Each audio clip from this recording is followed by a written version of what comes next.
All right, let's go. Captain Marvel time. I already said my opinions on it beforehand, so now it's finally time to see what it is actually going to officially be about.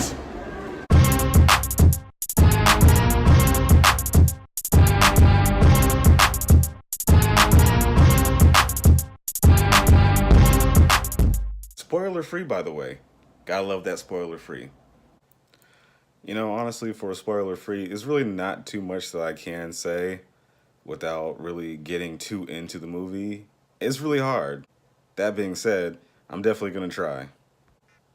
Brie Larson plays Carol Danvers, aka Captain Marvel, aka Veers, as an intergalactic, I guess, space warrior police officer, I guess, living on training on Hala, the Kree homeworld, training her powers, training her emotions to keep her powers in check, to go out on missions for the Kree Empire and stop this intergalactic war that's been going on for, I guess, centuries, I suppose, by now, between the Kree and the other shape-shifting alien race known as the Skrull. There's a lot of nostalgia in this movie as far as keeping up with like the 90s and stuff like that. The blockbusters and whatnot. It's cool. I don't feel like they overly did to just remind us like, oh hey yo, it's the 90s still. But then again, I don't know if I was really entirely paying attention because I was so wrapped up in the movie and trying to figure out what was going on because it was so much. If I'm keeping it in stack with you guys, in all honesty, this movie has so much potential. It has so much potential to be a lot more than what it was, and it wasn't what it should have been. But overall, I still enjoyed the movie. It was still fun. I still had a good time. But as far as it being like the last movie to connect to the be all end all for Endgame, I feel like they dropped the ball like heavy on that. Like that ball must have been mad heavy. Because the only way it really ties in is in the post credit scene, which I'm not going to talk about right now. We do spoilers for that.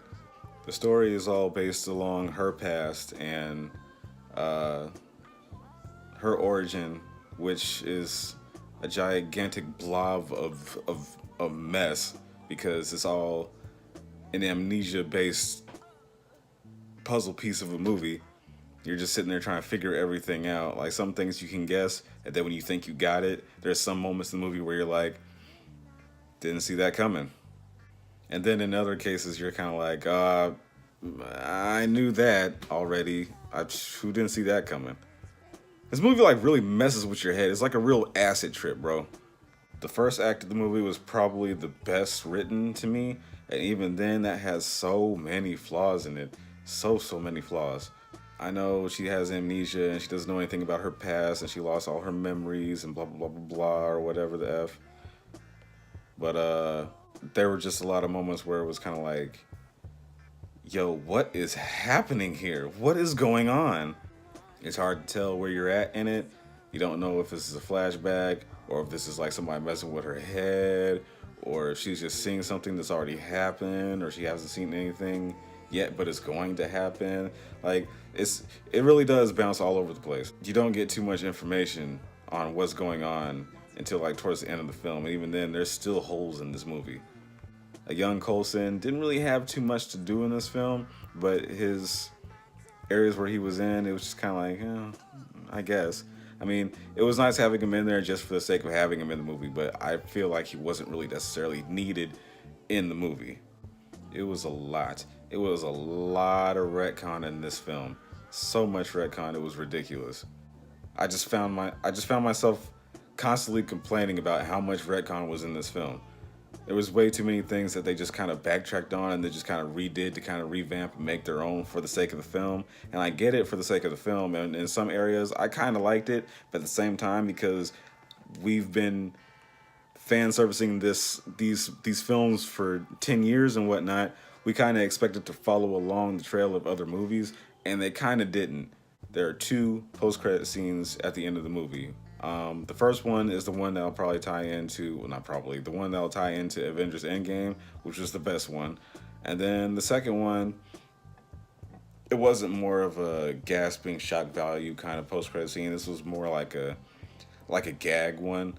I won't say it wasn't necessary, but I feel like it wasn't really all that necessary. It was just more retcon that kind of came into it, and it was just weird that that was the way they went with it. They could have easily just took that out and left it be.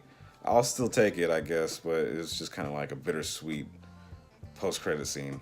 You just kind of wait all that time for that, and just kind of like, really, that's how they did that. I guess we got that. Apparently, that's what we're going with. If you're a hardcore Marvel fan like you'll enjoy the movie and you'll still have fun with the movie regardless. But you will have a lot of disappointments from time to time throughout the course of this film. Whether you find something to be too cheesy, whether you find something to not make sense, whether you're like, wait, what? But then what about this and that from the previous film? Again, retcon. So, with that being said, Captain Marvel 2019. I'll probably give this film a good 7 out of 10. I think that's fair. Good 7 out of 10. Yeah. I'm gonna go see it again just to make sure I didn't miss anything. Like maybe it could change my answer, but for right now, from where it stands, 7 out of 10 I think is fair, my guy. So, Captain Marvel 2019. Have you seen it yet? What did you think? If you haven't seen it, go see it. Definitely go see it. It's you need to see this to catch up. No, that's not true. I'm lying. You don't. You don't need to see this to follow up with Avengers Endgame. But it will be. You should see it. So, yeah. If you haven't seen it, go see it. It's still an enjoyable film. You'll still have a good time with it. You should definitely go see it. Until then, man, I'll still be here, telling it like it is. I'm just trying to pass all red lights and the stop signs. I'm ready to go. Before I get to the baby.